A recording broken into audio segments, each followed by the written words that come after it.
Good morning. Good morning. My name is Dr. Lavella. I'm with Dr. Lavella McGarry.com with LavellaMcGarry.com. Join me. Look at that. I'm already fumbling at the hat this early morning. You could tell I didn't have my coffee. So get a friend, tell a friend. We'll just be chatting here on this morning. Get your coffee, get your tea. We're just going to be talking about soul rehab, a little bit about planning, though we are planning. Here it is, we're at the top of the new year and we're planning our new year. We're planning or we have goals to achieve. Don't forget that the soul speaks. Don't forget the soul speaks. And though you are planning, remember the season of your life also override the timing of your life. Remember that seasons of your life override the timing of your life. So get a friend, tell a friend, share the link. It's going to be with you here on this morning just for a couple of minutes. And this is just the beginning of our Soul Rehab Challenge. Again, I know it is January, and though we are planning and we have many plans as to what we're wanting to do, what we're wanting to achieve, the goals that we're wanting to achieve. Um, at the same time, don't forget, I said at the top of the program or segment, don't forget season speaks and also the soul speaks. Because though you have plans and you have things that you're putting in place, time and season will override. Time and season will override. Yes, how will it override? The urgency of time, the pressures of time, the dominance of time overrides yet your plans, overrides what you would like to do. And though you have your plans or your trajectory mapped out, don't forget to leave room, have room, make space for when season overlaps and when time overlaps. Again, tell a friend, get a friend. Just encouraging you on this morning. I'm excited about the segment is called Soul Rehab. Just coming to you just in the mornings. Again, we'll just chat and talk, just encouraging you this morning. And this morning we'll be talking a little bit about facing repeated patterns. I know some of us are tired of it, and we are literally breaking cycles and creating cycles. But I've had to also assess it in order for us to break, or what we call break a cycle. We have got to interrupt those cycles. And while we're interrupting those cycles, we literally are creating new cycles. Life is a cycle where we're living their culturalization, socialization, or generationally, even in marriage or relationship, there are cycles. So, in order for you to break or create new norms, you have to interrupt the flow of that cycle, interrupt the course of that cycle, interrupt the momentum and the pattern and the rhythm of that cycle. Okay. So, we're going to talk a little bit about facing repeated patterns. And just a question here for you. Do you feel to yourself that you're caught up in certain loops in time or certain loops of time and situations that keep happening, which can't help but for you to wonder why me? And also question yourself and saying that again, though you are pushing past the norm, though you're existing in cycles and you are pushing or existing past those norms, don't forget that there are cycles. And so you're asking, why me? Why do I have to always deal with this? Why am I always dealing with this? Why me? Every time I try something new or want to do something new, something always happens. Doesn't make sense. And you start asking yourself, well, why me? Until you ask yourself, why not me? Good morning. Good morning. Until you start asking yourself, why not me? Because all creation is trying to get your response. Cycles, the rhythm or the echo of the cycle is trying to get your response. What does that mean? It's trying to get you to respond differently. Even though we're thinking change or we implementing change, though we're thinking change, are we implementing change? We could think change all day long. We could have a list of things to change, list of things that we want to change, but are we implementing change? In order for us to change a pattern, it takes 21 days to change a pattern or to break a pattern. So we're implementing change. 5 days out of those 21 days is not going to get it. Thinking about it, projecting change without implementation or without action is not going to get it. So we have to actively implement or disrupt the norm, the cycle of change. Okay, actively interrupt the norm of change. So most people, whenever something negative happens, their first instinct is to brush it off as just one thing, or maybe just an incident, or and they're blaming it on the environment, or they're blaming it on something, or they find something to blame it on. Okay. And the second time it happens, they may still do the same, which means they find something or someone to blame it on. But the third time, the third time, they might think it's a coincidence. And with the coincidence, is beginning to trigger, here it is, trigger some thought patterns, that were seated and that might cause that when I said bulb, or that light bulb to go off, by you're having those aha moments like, wow, what happened. So it took the third time for it to get your attention. And again, when we talk about trigger, it literally sets something off in your thought process. Okay. And now you're literally asking yourself these questions. Why? What happened? Why is this happening to me? So after the fourth, fifth, sixth time, it becomes clear that there's a pattern established. Okay. There's a pattern established. So I'm going to give you some examples of common patterns. Here are some common reoccurring negative behaviors or patterns that people deal with in their lives on a day-to-day basis. If any of these incidents below sounds like what you're dealing with, or that's happening to you at least 4 to 5 times, then it's definitely a pattern that's disrupting your life, or 2 is trying to get your attention, is wanting to create change, create or have another normality by overriding that system, overriding that thought process, overriding that norm. Okay. And so it don't matter. Let's give you an example. You might be the one that get up and you're dressed and you're early, at least an hour to 2 hours early, but you still end up being late. Okay. You don't have meeting deadlines, which means we could set a time for a meeting, and before you know it, you're going over that time over and over.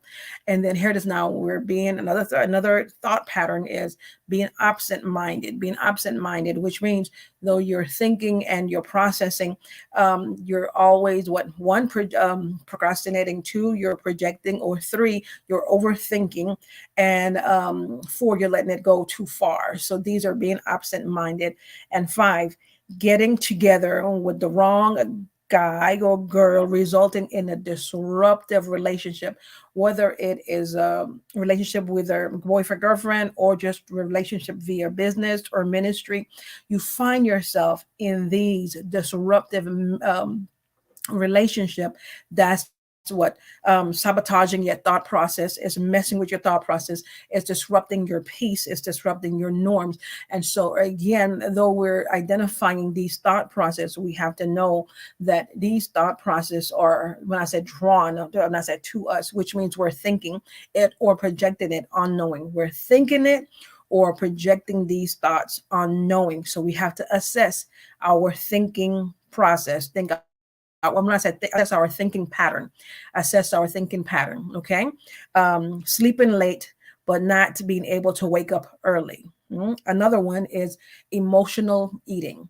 So therefore, you're stressing out. You have a big project. You're preparing for ministry. You're preparing for your job. There's a big project on your work you're responsible for. You have a major responsibility, and now you're stressing yourself out, not knowing that you're stressing out, but you are emotionally eating. So here comes the crave for chocolate, the crave for sweet, the crave, and you're like, why am I eating this? And then all of a sudden you find yourself getting all this excess weight, and you're trying to figure out, well, what's going on? Well, you're dealing with stress in an area of your life and not really realizing it. And because it has become your norm and you have pushed past it, you have pushed past the pressure, you're not realizing that you're emotionally eating. Okay. Not exercising enough, though you plan to exercise, That sounds like me. And I'm going to exercise. Before you know it, there's an excuse or there's something that's coming up that you're not able to follow through with the plan to exercise. Getting into argument or losing your temper. Okay. Getting into arguments or losing your temper. These are all we're identifying patterns. You might say, well, I'm not the one that's doing the arguing. I'm not the one that's losing my temper. They're the ones that, so therefore in the conversation, there's patterns of triggers. Conversation, certain words are triggering those conversations or those arguments. Giving up halfway through whatever you're doing. Now, you don't mind a challenge, you don't mind executing, you don't mind implementing the strategy, but we have those that because you have told them you can't do it, or they're hearing you can't do it, they'll go out of their way to prove you wrong or prove them wrong. And once they achieve that goal, they just fall out. And I say fall away, which means they have achieved that goal and they fall out or fall away, because at that point they have lost a taste because they wanted just to prove that person wrong. Some will have the momentum to start up and get everything in place, but they don't follow through. Why? They're not motivated, they're not inspired. And so their mindset based on processing stops one, and we're calling self-sabotage, which means you find a way, or fault finding, you overthink, or you find a way not to follow through. You find a way by thinking, overthinking, and before you know it, you just don't do it. And because you do all of that overthinking, it weighs so heavy and it's so overwhelming. It takes the life of the breath out of you. So now you're fatigued. You don't even have the energy to produce, or energy to back or fuel what you're building or what you're executing. Because one, again, you're either when I said challenging, but because I said that you can't do it, or they think you can't do it, you are now conjuring up all these energy, and because you wanted to prove a point to them that you can do it. But after you've proven that point, you fall out, because you've proven that point, you're not executing, you're not following it through, which means there's no longevity. You just wanted to prove a point. And or, like I said earlier, you could either have all the idea, the great idea. I'm talking about you have everything in place, you've seen the outcome, but yet you're not following through, because once you start executing, you find ways to self-sabotage by how? Through fear. I can't do it. I don't have the necessary tools. I don't have the money. I don't have that. So you're finding and making all these excuses as to why. So you could talk yourself out of it, really. So you could talk yourself out of it for you not to follow through. So when you're having that mindset, you really don't need anybody to tell you that you can't do, because you yourself is overriding your language, overriding your systematic language, overriding your thought process, and you are self-sabotaging and you're not following through. And because of that thinking, for those that don't identify that thought process, the first thing they're going to say is the devil, the devil, the devil, the enemy, the enemy, the enemy. No, you're self-projecting fear, and you're allowing these self-sabotaging thoughts, these inner chatter, these negative chatter, to eat away at the promise, eat away of what God have spoken over your life, eat away at the vision, eat away and snuff out your voice to the point where you're not speaking yet or releasing the word, and now you're not following through on manifesting the vision at hand, because you're allowing these thoughts. And let's go there. These thoughts were planted in your youth or in your childhood by way of a parent, by way of a family member, when they told you you can't be, you'll never be, and you'll never amount to nothing. And though you have grown as a full-grown adult and you're moving forward, you've learned to move past or press past the norm or exist, but the root of those words, of the seed of the word, is still fester at your mind, it's still fester at your thoughts. So you can't move forward. You can't move forward because these thoughts are eating away at the promise. These thoughts are eating away at the consciousness of God. These thoughts are eating away of your God idea. Okay, it's eating away of your God consciousness. So now you have to assess who's talking. Is it the voice of promise, or is it the voice of negativity? Is it the voice of the creator, or is it the voice that's snuffing away yet the sound of who you are? So you have to assess, okay? You have to assess. And for those that are watching, that will be watching this video, click hashtag replay. Our topic on today is facing repeated patterns, I know we're at the top of the year, and though we have goals and we have a trajectory as to what we're wanting to do and what we're going to do and how far we're going to go, remember to allow the seasons of life, the season of timing, to speak and override your timetable. And remember to also give room to what's in dormancy, because what's in dormancy will definitely override your plan and your trajectory, because all creation have been waiting for what's in dormancy. Okay, has been waiting for what's in dormancy. So another point is give up. We talked about that. Give up halfway through whatever you're doing. And last but not least, staying back late at work and getting burnt out. A lot of us, though we have God idea and we're rejuvenated and we're fueled by, I'm just going to say it by prayer, or fueled by ideas and our great imagination, a lot of us are burnt out by either stress or the overwhelming expanse of the weight of what we're carrying. Because again, we do a lot of projection, but in reality, once we start manifesting, we'll come to realize what we thought was so hard is really easy. But because we override it by putting all of this projection and making it think like, oh my God, it's so big, it's huge. And you start thinking, I'm not qualified enough. I'm not worthy enough. I don't have the goods. I don't have what it takes. And here it is now, you're allowing those negative chatter or no negative talk to override the language of promise and thought process. And now here comes these overwhelming thoughts that's weighing you down. You're burnt out, you're fatigued, and just matter of fact, you could get so burnt out just thinking about something too hard, thinking about it way too hard, and putting all of that weight by, again, I said projection of fear and anguish. And before you know it, you don't even have the energy to get up and do what what you were purposed to do. You don't even have the energy to do what you were called to do. You don't have the energy to do what you've seen in a vision, and now you have to manifest it because you're burnt out. Okay, you're burnt out. So how do you break those patterns? Okay, how do you break those patterns? Some people's response to these reoccurring behavior is to exert external forces or force to prevent the occurrence. How? We have to break those occurrences through discipline. Through discipline brings about change. Through discipline brings about change. So it's not enough, and I'm going to say it, it's not enough to be praying. And not enough to fasting and praying is not enough, because when we're praying and fasting, we still have to manifest, because when we're praying and fasting, we're getting downloads. And with those downloads, you're getting strategies, you're getting information, and you're getting tactics, and you're getting directions. And in those downloads, we call them brain hacks. That's when you're supposed to now walk out, implement, execute what you've heard and what you've seen. So if you're praying and you're not moving out, if you're praying and you're not moving, you're not acting, you're not initiating, you're not executing, it defeats purpose. What you're doing is contradicting the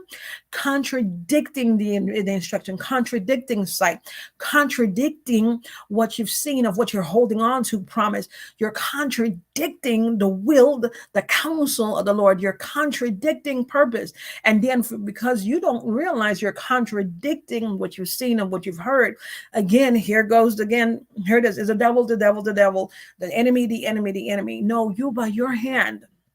When we know better, when we're mature, we accept responsibility for ourselves and say, you know what? Something is not, we start asking questions. Something is not right. It doesn't make sense. What's really going on here? And because you start asking the right questions, then you start seeing, oh my gosh, it's my thought pattern. Then you start going a little bit deeper. When did this begin? And how did it begin? Guess what? It'll take you to your childhood. Again, this thought was instilled by either when they was telling you as a child, you can't do it, you'll never amount to nothing, you'll never be anything. And also, again, it was seeded. Or if you didn't have that thought process or those words seeded when you was a child, it is seeded or rooted by way of relationship, by way of a marriage. Your husband telling you, you ain't no good, you're not going to be any good, you're not going to get nobody else better than me. Or the husband having a wife and she's telling him, you ain't nobody, you another man, you're not this. Words not only cut, it slices, but it also digs deep. It leaves, when I said rooted seeds. And so it affects, even though, again, you are progressing on, you've learned to push past the pain. You've learned to wear a coat and camouflage the pain. You've learned how to numb the pain. You've learned how to suppress the pain. You have now moved forward beyond what they have said, what they have projected. You have moved beyond. You have learned how to live. You are creating new norms. But guess what? Though you are praying and you are going through stages of deliverance, again, we're dealing with surface stuff because when those words are rooted, it builds upon the foundations, which means it builds, and it becomes surface, which means you have, what I'm talking about here, dealing with the soul issue. So it gets so deep to the point where we're only dealing with the soul, or we're only dealing with surface. So that's why when you're going through stages of deliverance or you're going through stages of healing, you take off the layers. I'm speaking to somebody. You take off the layers. You take off the layers. And when they get to a place, my God, where it's so tender, now the hand goes up like, don't touch it, don't go there, don't do this. And then now you withdraw. Why? Because they've hit a tender spot. And so one will move around and not address that pain because they don't want to deal with the agony. They don't want to deal with the pain. The memory becomes fresh. And you could remember what happened like it was just yesterday. Everything, the tone, the temperature, what they said, the expression comes alive. Why? You've learned to suppress it and not learn to deal with it by uprooting it, cutting at the root, and at the same time facing that pain head on. So that's why, as we're moving forward, we could self-sabotage promise, we could self-sabotage the vision. So it don't matter if you are appointed and you are chosen, if we don't get our thought process right. The battle is where? In the mind. If we don't have it don't matter how gifted you are, how anointed you are. If you don't get your thought process right, your thinking right, we will continue to self-sabotage what purpose. We will self-sabotage purpose. And we through and through these biblical characters, when God know what to go and say to people in his mind, his thought process, they're non-deserving. They're this and that. He was giving God a whole list. How dare you, Noah, tell God about those that he have chosen to deliver? His thought process, he projected it. And we do it unknowing because these words are seated. And now we take on the mask of what they're projected upon us. Just because they failed, that don't mean that you're going to fail. So here it is now, you're trying to prove to them that you're not going to fail. And you spend so much time and energy proving to that ex-husband, proving to that mama, proving to that dad, proving to the family that you're not going to fail. That you spend so much energy there that when it comes to you now putting the energy in you, you're so detached from yourself, you don't even know who you are. When it's time to describe you, you're saying, I'm a sister so-and-so, I'm evangelist so-and-so, I'm pastor so-and-so, I'm this so-and-so. You associate yourself to a title. You associate, I said it, you associate yourself to a title. But remember, when the creator deals with you, he said, you are my son, whom I'm well pleased. He speaks to you. He calls you by your name, not by your title. He called you by your, because he knew you from your predestined state. He deals with the essence of you, not your title, not your gifting, not the anointing. He deals with the essence of you. So we are so detached from ourselves to the point where we don't know ourselves. So we can't hide longer behind the title, behind the mask of the emotions, behind our function, our duties, and our roles. Okay. Again, I'm speaking about facing repeated patterns. Welcome to the segment of Soul Rehab. And again, just reminding you that even though you have the trajectory of time, and even though we're moving forward and we're building and we're implementing, don't forget the soul speaks. The soul speaks. The soul speaks. The soul speaks. Time and season speaks, and also what you're carrying in dormancy speaks. So give room, give space to what you're carrying. Give room, give space to the season, because the season will override your plans. And also take time to listen, not only to your heart, but hear the soul that it speaks to you. Okay. So, and I hope this is impacting you. I hope this is making a change. And I hope it can cause you to have aha moments where you're thinking and processing life, what life has to offer. Okay. So we're talking about facing patterns. And with that, we have to create a new discipline. For example, if they are not exercising, for example, if we're not exercising as a regime, you know how that works. We'll gain the excess weight. We start having issues or health issues because we're not um we're not we don't have a discipline within our bodies. And so therefore we'll exercise yet the thought process, the consciousness of God. We're tapping to the gift, but yet we're not exercising according to the regime or what would help make the womb, okay, because there's the womb of the brain, there's the womb of the heart, and also the womb of the soul. So we have to literally align, okay, align. So we have to whip ourselves into shape. We have to exercise that plan, whether it's 10-15 minutes a day. And it's just like studying. We study for 10-15 minutes a day, or even more than that, an hour. Again, we're exercising our brain muscles. And so learning a new trade, we're exercising, therefore we're expanding our skill set. And then because we're in a class, we're retooling and we're gaining skill sets, so therefore we're exercising, okay, our spiritual muscles, our mental muscles, our brain muscles. So therefore we have to align ourselves, okay, and creating new disciplines, okay, creating new disciplines. And for some, it's like, I'm going to lose 10 to 15 pounds over the holidays. I have eaten, I've overdone it, and now I have to, lose this weight. I have to get myself together. So they've already put a new discipline in place, and there's a diet in place to help one lose the weight, but also for to eat, be healthy, and also eat healthy. Okay, so the issue with this method is it requires continuous expenditure, which means it takes 21 days to break a habit. So the issue with our change or a change factor or creating new habits, it needs to be continuous. The change needs to be continuous. A lot of us go before, and I'm just going to say, go before the Father, and then we start praying and we asking and we start releasing things, and then we leave out of His presence and we're thinking, okay, the change has happened. Remember, we partner with heaven and heaven partner with us. Okay, though we have released it, we still have to do our part. Why? Because we are God historian in the earth. We are His change agent, and when He wants to execute His the declaration and decrees in the earth realm, He uses us, and we execute the legislation of heaven in the earth realm. So therefore, we are the enactment, or we act out, and because we're the ambassador, we act out because we're His mouthpiece. We speak, but we also act out, execute His agenda, His legislation. So therefore, it has to be continuous. We have to keep up with the results. I don't know who I'm speaking to. So as soon as an external force comes, as soon as there's pressure, let me go there for a little bit.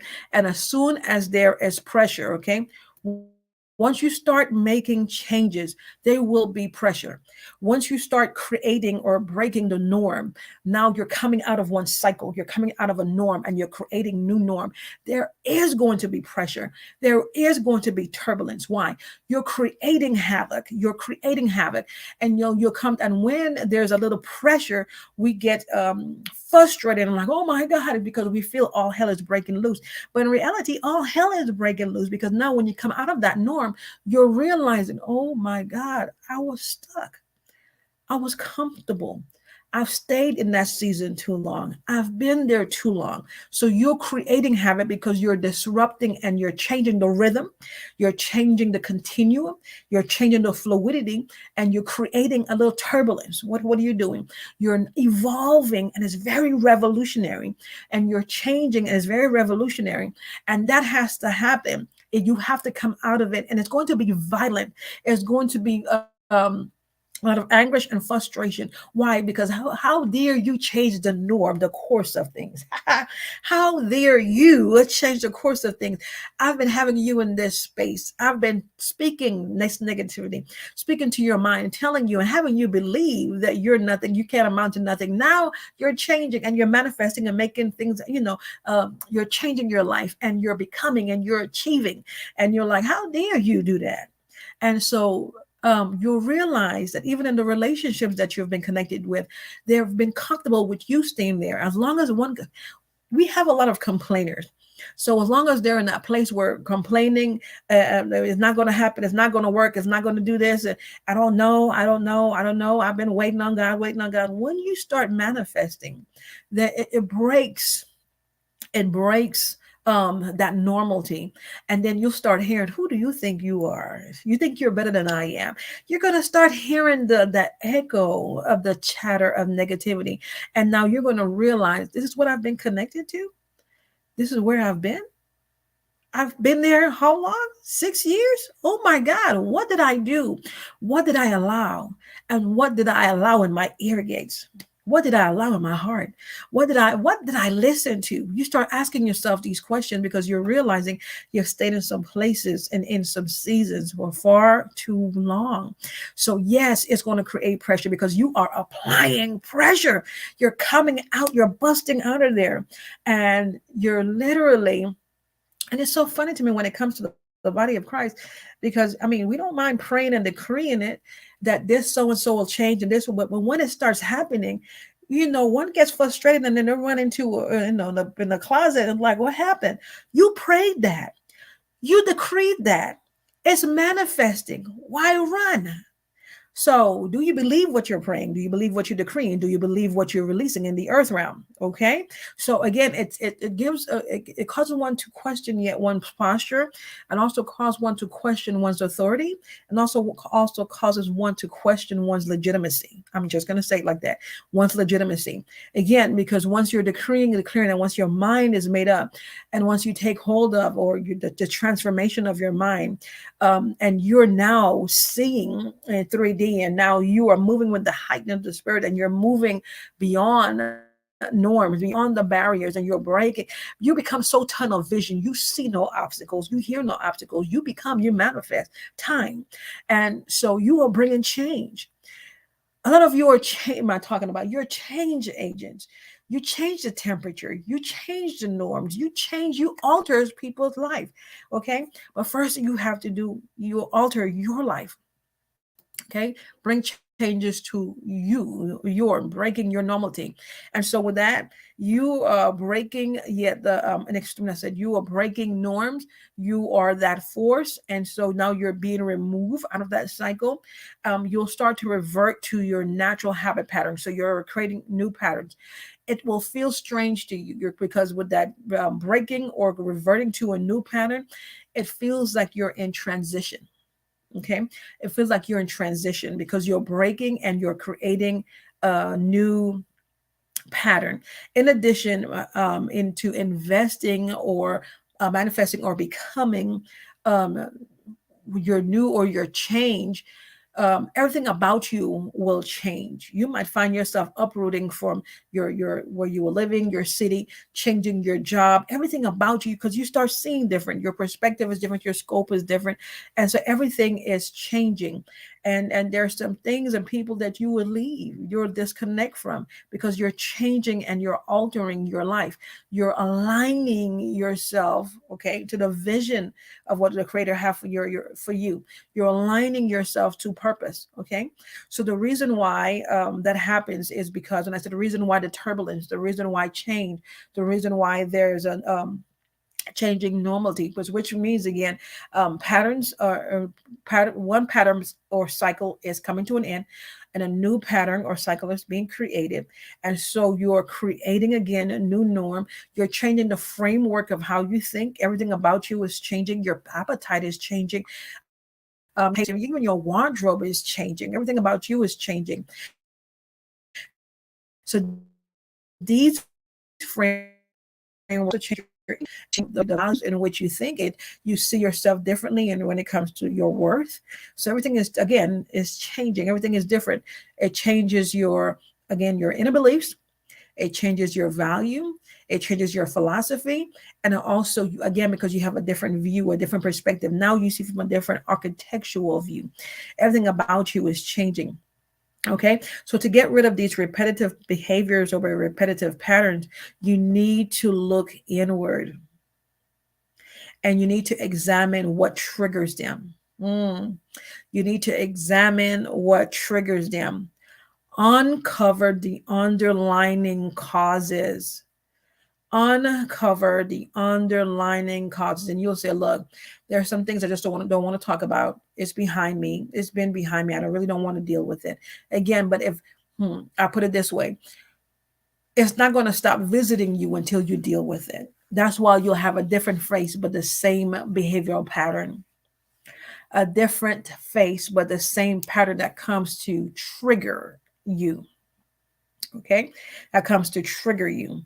So again, uncover the underlying causes and resolve them at the root. At the root, we've been dealing with some surface stuff for a long time. It's time to deal with the root of things. It's time to get to the root of it. Okay, so the good thing is that since patterns are a result of our belief, we can get out of them by changing our belief system. So we're changing our belief system. We're changing the way we view things. We're changing our belief system. So just giving you an example. Here's an exercise which I find very helpful in getting clarity on the root cause of patterns that by addressing them. And again, are way heavier than the others. Some things, when I say heavier, in the sense that they weigh too much, it's too heavy, it's too painful. Take your time and deal with what you could handle first. Because when I said handle in regards to pain or agony or visiting the past, so take your time, okay, and you choose again what you could deal with, what you're ready to address with, and find out how you assess, look within. How do you want to deal with it? How do you want to deal with that problem, or how do you want to deal with that situation? And you'll say, well, I'm beyond it, I'm past it. But yet, if you're over it and you're past it, then here it is, someone will say something that will trigger that emotion, and that whatever happened based on that trauma was 5, 10 years ago. But you're over it, you're past it. But whatever they said, it took you back to that pain, it took you back to that trauma, it took you back to that agony. So in reality, you're not over it. You've learned to push past it, but you wasn't healed from it. Okay, you wasn't healed from it. So I regularly use it for self improvement. So when I say self improvement, assess, look within, and spend. Now I'll put it this way: assess, look within, and spend time with you. A lot of us don't like quiet places. We find so many things to busy our minds because we don't want to get still enough to deal or hear our thoughts. So we will busy ourselves. I've never seen people, they don't like quiet. They say, well, I do like, okay, so how is quiet? When I say quiet, a place of meditation, do you still have music playing? What are you doing that will take your thoughts off of what you're dealing with? What are you doing to busy yourself to get your thoughts off of the matter, or what truly um, is a point of reference? What are you doing? Again, a lot of us don't like to be still, don't like to be quiet enough. Have to find something to busy our minds, get our mind off the pain, get our mind off the issue, get our mind off the situation. Busy enough because we don't want to deal with the issue of hand. We don't want to deal with the root issue. A lot of us are so passive aggressive. It's like, I don't want to deal with this right now. But in reality, what you're doing is carrying it into seasons. They're your new seasons. And because you're carrying into your new seasons, you will attract that energy. You will attract that, per again, a different face, same people. We're like, why am I keep dealing with the same people? Because you never dealt with that. You never dealt with the root of the problem. So you keep attracting. Here it is, you're no longer married to that person, but you're attracting someone just like your ex. Or you're so past in regards to relate, you're no longer part of that ministry, but here it is, you're a part of this ministry, and you feel like, I'm dealing with the same people all over again. Because you keep attracting those same people. You might not see that you're attracting it because you're not dealing with it. When you start dealing with your deep-rooted, when I said pain or trauma issues, again, it changes your values. It changes the way you see things and view things. And after a while, you have a standard and you have boundaries. No, I'm not dealing with that. No, I'm not entertaining that. So that's where your boundaries come up. No, I don't have time for that. And you just move on. But we have to be mindful again, because we attract some things to us. by way of what we are carrying because we don't want to unpack it. We don't want to deal with it. And you know how we do it? Another cliche. I'm going to give it to God. In reality, you never did. You prayed about it, but you really didn't give it to God because you don't want to deal with it. And when we're dealing with the Father, He's going to show us how to deal with it. Okay. And it might very well be that we have to have a meeting, sit down, and we'll just talk about it. And it might not be, it might just be that we have to find a way to resolve. Okay. Find a way to resolve. And I don't care how much, and I'm going to say it, I don't care how much scripture is used or thrown across the room. A lot of us don't know how to resolve. They just don't know how to resolve conflict. We've known and learned how to move on. But in the body of Christ, we don't know how to resolve conflict. Okay? So moving forward, I hope this is impacting you. I hope that you're able to assess and look inward and reflect on some things. Go over again. We're at the top of the 2023.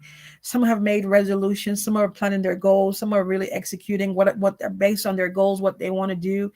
And again, just reminding you that the soul speaks, season speaks, and also what you're carrying in dormancy speaks. Because a lot of you have spent time investing in you, cultivating and nurturing you, forgetting that you have nurtured the seed in you. And so when it's time, when that season of all creation is calling forth for what's in dormancy, you have to make room for what you have been carrying, because what's in dormancy speaks as well. Okay, so moving forward, so we have to learn to address between takes. Do when I said take time for those you might not know how to deal with it. Then learn to journal, and then you might say a journal, write down all your feelings. You might go through a process where you're purging, you're crying, like, why am I crying? Because you're purging. You have been carrying that pain for years. You have been carrying and that trigger and that a lot of us, and I said, we hold on to the anger because it gave us an identity. When I say it gave us an identity, because we held on to that, I'm going to prove them wrong. I'm going to show them. So we held on to it because it gave us a way to justify our action, justify who we are. It gave us an identity, and it also make up who we are. But when that pain is no longer there, and when the lie or the myth has been snatched away, you have to deal with your naked self, your naked truth about you. And then you'll realize, hey, I've been holding on to this. How long have I been holding on to this? You'll realize that you by your own hand entered into an agreement. My gosh, entered into an agreement with what's generational, or entered into agreement with that plot or scheme to not to snuff you out. A lot of us, by our agreement, by way of relationship, have entered and signed some contracts, verbal contracts, by way of agreement, thinking that person, that relationship was or is for us. And we have gotten deep into some relationship thinking that they would help, or we could enhance each other, we could benefit each other, we can support each other. And in reality, that person was assigned to you, assigned to you to annihilate you, snuff you out, take your voice, take the vision away, cause you not to see, my God, cause you not to, I'm talking about bear up, just literally blindsided you, took everything from you. They were assigned to you, but because in your growth, you didn't know what version, I'm going to say that you have outgrown your shell to the point that old version of you is still in agreement. And because you refuse to let them go, here it is now, you're carrying them, that pain, that agony, them into your new cycle of life. Your new cycle. So that's why you can't see what's for you. A lot of you are overdue. A lot of you, my God, you're walking in the season of your reward, but you can't see it because you're still dealing with, I keep going from paycheck to paycheck. I'm still broke. I'm still this. You've walked out of that season a long time ago. It's not that you are broke. It's that the activity of what happened in that season that snuffed your economic system, your economic. So it kept eating away at you. And a lot of us, we've been sowing and sowing and sowing in some places because of our loyalty, not because the creator told you to sow, but because you sowed into some places because of your loyalty, that again, you've made verbal contracts with those that was not for you. And a lot of us have been in some places, and again, we overstayed our time seasons. I don't know who this is for. Overstayed our time and seasons. You're supposed to be there for a couple of weeks to visit, a couple of months. Here it is now, it's 3 years, 6 years. And now here it is, you're coming up and you don't even know who you are. You can't even identify who you are. You are so, I mean, you're not even in touch with who you are. You don't even know how to start your own vision. When I said your vision, your ministry, your project, your business, or whatever, because you have emptied out of yourself. You went bankrupt, giving it to somebody else, pouring it to somebody else. That now you don't have the energy for you. You don't have the capacity for you. You don't even know where to build, where to start. You don't even know how to read the blueprint that the creator has given you. You're just lost. I don't know who this is for. You're lost. You're lost. You're lost. So at this point, it's like finding yourself. So you'll be able to tackle, yet look at the talit, which is the blueprint, the design of what the creator have given you. Okay. I'm almost done. I hope this is impacting you. Okay. Again, our topic on to repent. Get how do you change it? The pattern of it. Okay, you have to create new norms, because otherwise you will break. And then when you start breaking, you break it. You're like, okay, what's next? What do I do? No, in order for you to break that cycle, you have to create new cycles, because we're in a cycle of life. We're in a cycle of life. And just make sure that the change that you are ready for, the change that you see, you are ready for. I put it that way. The change that you see, that you are ready for. Because a lot of us speak change, want change, but we are not ready. Because and if you don't apply it, if you don't willingly make the change, all hell will break loose in your life. That now, oh my God, all hell is break loose in your life that will force you to make that change. Why? The creator sent a signal. He sent a prophetic word. He said a confirming word. He showed you in your dream. He talked to you when you were speaking, when you were driving. He sent you all the signs, and you refused to heed. So now, because you're not listening, I'm going to disrupt your life. Make some changes. So again, we're talking about making changes to those patterns, either whether it's eating patterns or when it comes to even working. I know I have some bad habits. I'll go 2-3 days just working, and then before you know it, I haven't slept for 3 days because I'm working. I have some bad habits, what I call bad work habits. So I'm trying to change it, and guess what? It doesn't work. I'm trying to change. I'm trying to do better. I'm trying to do better. And then even while working, did you eat? No, I didn't. When was the last time? Oh, I ate yesterday. Oh my God. Again, because my focus was on this project, I tuned out everything. So I have some bad habits, but guess what? It started affecting me. Like, why am I dealing with this? Why? Because of my habits. Okay. My habits are catching up with me. I know I'm speaking to someone. Your habits are catching up with you. Your habits are catching up with you. Okay. So now we're moving forward. Okay. Moving forward. So look inward to make those changes, and write down 5 to 10 things in your life that you would like to change or make changes. And in doing so, start small, making those changes. Okay. Start off by picking a pattern that really gets at you, that you have to make changes. I'm a coffee drinker. Yes, I'm a coffee drinker, and so I had to make changes when it comes to that. So what I did was, and I started to do that. I didn't know I was so hooked on caffeine that I started having headaches, and that's how you know when you're hooked on to caffeine, because and I didn't do it. I just broke just abruptly, and I started having the headaches, and I'm like, why am I having the headaches? And they said caffeine, you're having caffeine withdrawals. So I had to, now when I do it, just drink a little bit of caffeine, or I substituted it for tea. But guess what? The tea had caffeine in it too. So again, so I had to find ways. So I started drinking less, and then less and less, and then here it is now. I'm doing good. I'm doing good, but I still have, coffee, but I just do a little bit at a time. But what I'm trying to say is that don't make it or make those changes so abrupt to the point where it'll frustrate you. Be at peace with your change. Be at peace with your changes. Because a lot of us are making changes and we're like, oh my God, this is frustrating me. It don't make sense. It's doing all of this. Just like when I started um changing my diet. And my sister does it. Don't add no seasoning. Don't do this. And I'm like, oh my God, chicken without no seasoning. I can't do that. When I roasted it and put it on the oven, I'm like, oh, this is not bad. Guess what? It was mind over matter. Mind over matter. I had to be at peace with my change. Be at peace with your change.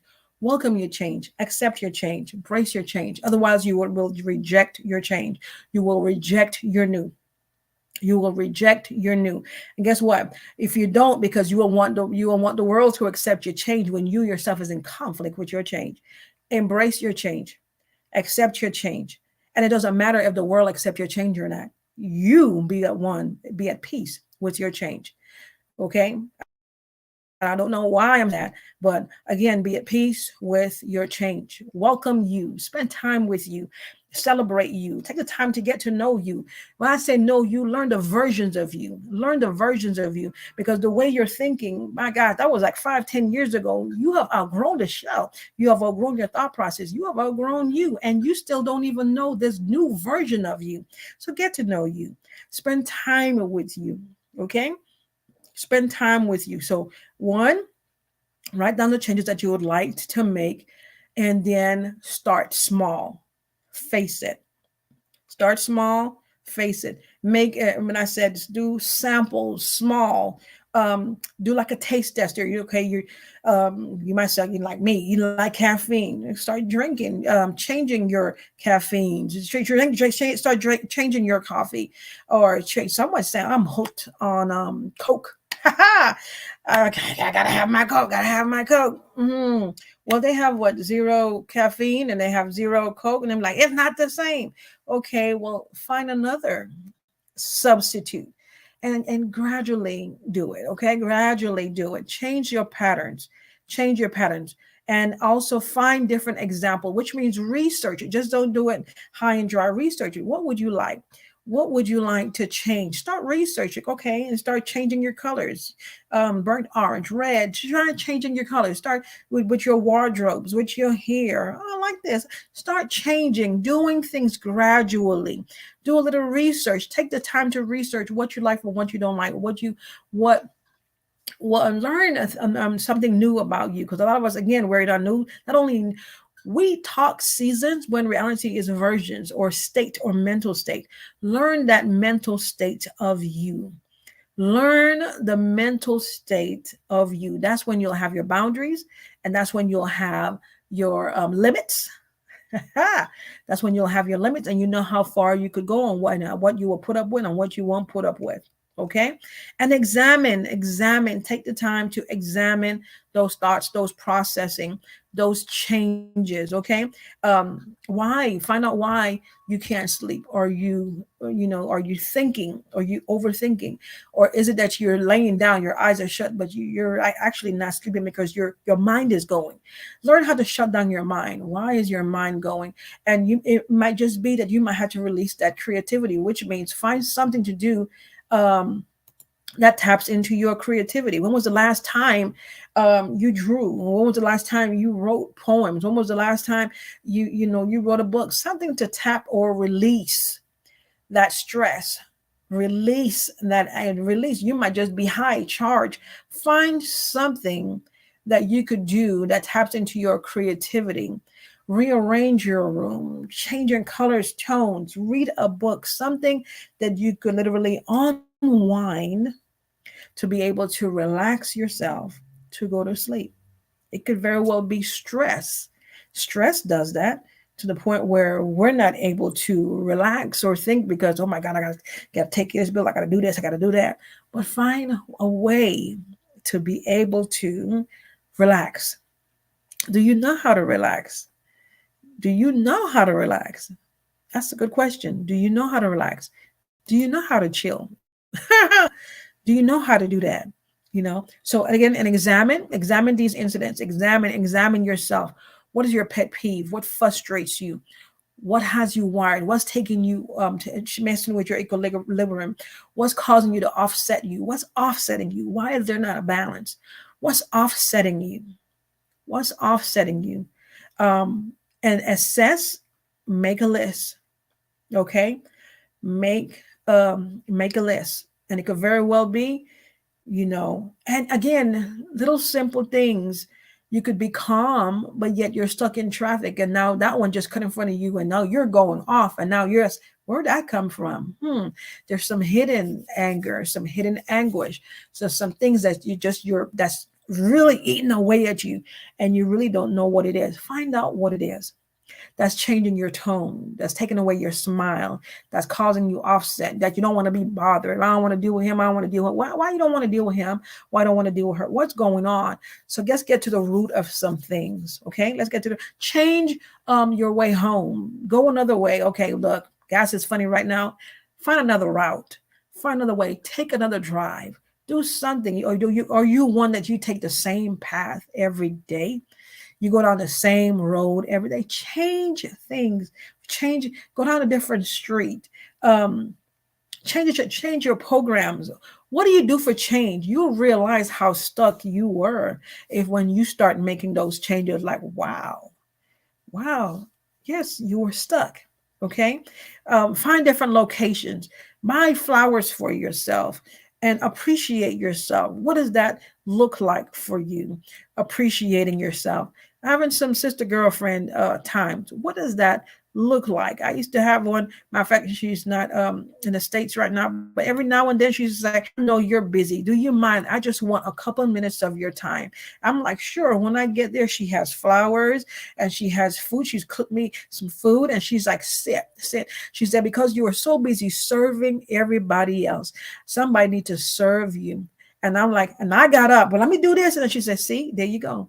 And what she did was, and what I realized was, I'm always in a position to give, but I didn't know how to receive. I didn't know how to receive. Is that you? You didn't know how to receive. You don't know how to receive because you're the one that have to fix it. You're the one to make it right. You're the one that got to serve. You're the one that had to take care of everybody. Got to take care of Pookie and them. Are you that person? Hmm. That moment is yourself that I didn't know how to receive. And I had to just, oh my God, that was my aha moment for me. And I also realized I don't know how to be appreciated. That was my aha moment for me. It was hard for me to accept that someone loved me enough to be able to feed me and give me flowers and take care of me at that point. Why? Because I've always been in that place where I'm taking care of everybody else. How about you? Are you that person that always got to fix it, mend it, and make sure everything is right? So who's going to take care of you? And you're like, there's no one that's going to take care of me and no one's going to be there for me. Are you allowing them to be there for you? Can you allow someone to be there for you? Everybody don't want to be in your business. Everybody don't want to know all that's going on with you. They just want to be there for you. Will you allow that person to be a support system for you? I don't know who this is for, but will you allow them to be that person for you? Okay. So we got to change some habits.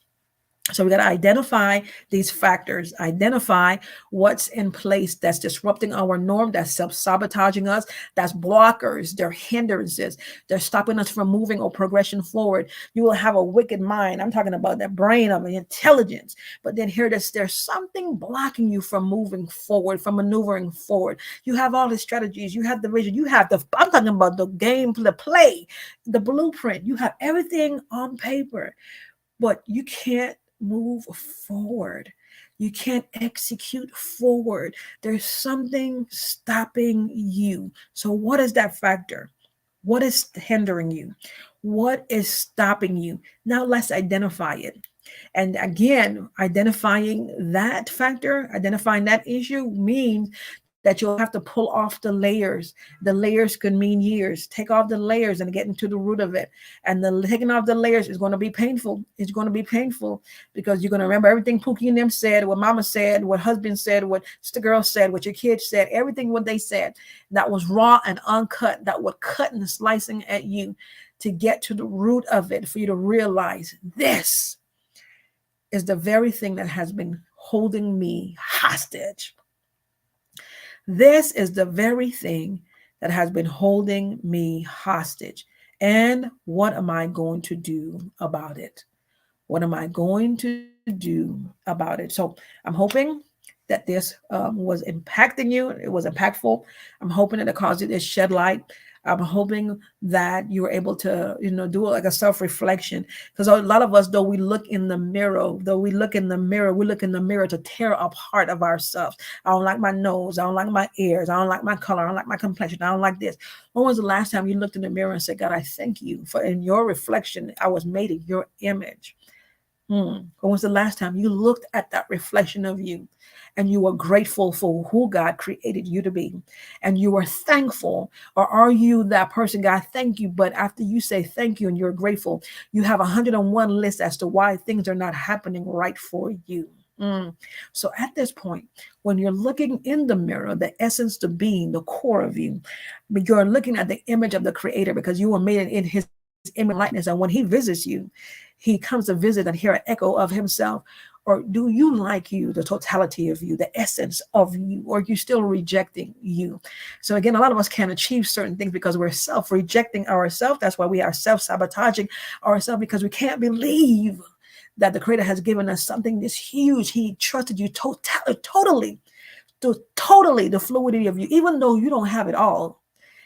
But in reality, you do have it all, because the essence, the spirit, the form of you, the soul of you already have the keys, but you just can't wrap your head around why he chose you to achieve this great deal, this great vision, this great purpose. So again, going back, just to do a part two of this, we got to do a part two. Join me tomorrow to part two, facing repeated patterns. Why is it happening to me? And why am I dealing with this?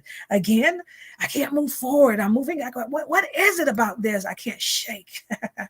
Facing repeated patterns. So thank you so much for joining me for this session of Soul Rehab. And we're dealing with Soul Rehab. Thank you for allowing me to deal or even enter in the crevices of your mind and the crevices of your heart and soul, into the womb of the mind, the womb of the heart, the womb of the soul, because we're dealing and we're going to cut away some contracts that we've made soulishly, and knowing to us innocently that we are, that's taking us into some seasons that we are more than prepared for, but we can't fathom it because we're locked in, we're self-sabotaging, and we can't move forward because of our thinking process. So join me as we begin this journey. And I hope this have blessed you. Please, for those that will be watching the replay, click #replay. And if this session has impacted you, please join. Just let me know in the chat. And I do have another program coming up. It's called Life Hack. And this is after Soul Rehab. Life Hack is pretty much after you have identified what has caused one to stop or not be fluid or moving forward, and you have identified all of these self-sabotaging ideas. Now we have to life hack, which means what would have taken 3 years, we have to get there in a year. How? By your thought process. What would take you 6 months will get you in 3 years. How? Through your thought process, because we're changing the way we think. Now we're accepting who we are, and now we could identify the strategies given and trusted to us, and we can maneuver in the earth as giants. We can maneuver in the earth, okay, as God's chosen, because he have entrusted you from the very beginning of time. But we have to deal with and get rid of all these self-sabotaging beliefs, and that will hinder the progression of you, hinder the fluidity of you. Okay. So again, thank you so much for joining on to this morning, and touch base or see you on tomorrow morning. So we'll do part two. We'll do a part two of patterns and breaking patterns. Okay. Until then, love you. Thank you for joining me for Soul Rehab.